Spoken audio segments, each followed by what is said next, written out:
مولاي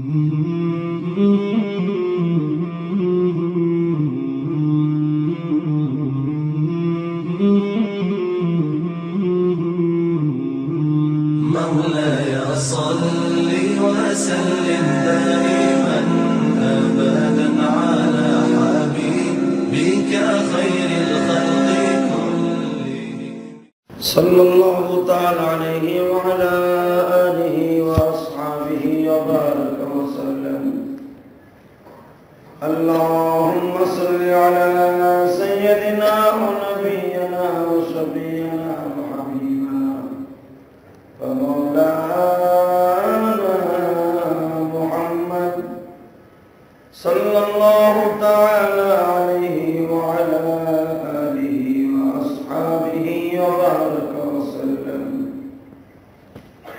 نحمده ونستعينه ونستغفره ونؤمن به ونتوكل عليه ونعوذ بالله من شرور أنفسنا ومن سيئات أعمالنا.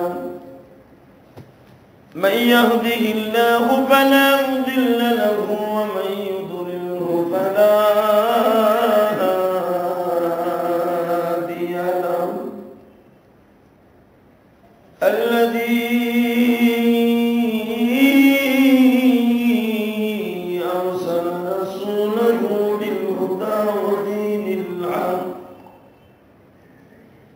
ودين الحق ليظهره على الدين كله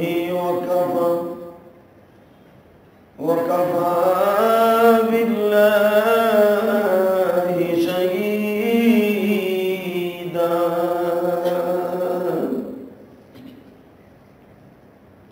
أما بعد فقد قال الله تبارك وتعالى: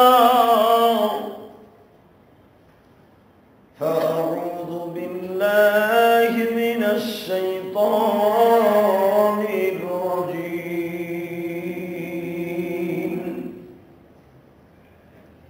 بسم الله الرحمن الرحيم.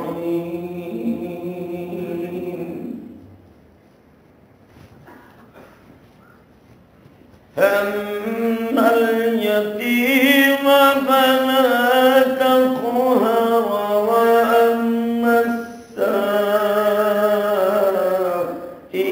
فلا تنهر وأما بنعمة ربك فحدث. وقال الله تبارك وتعالى في شان المؤمن: إنما المؤمنون الذين إذا ذكر الله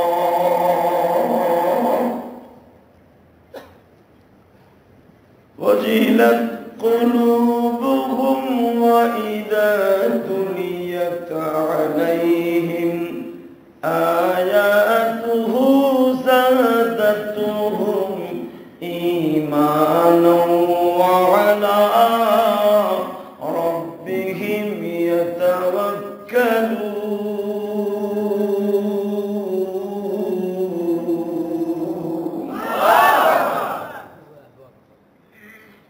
إن الله وملائكته يصلون على النبي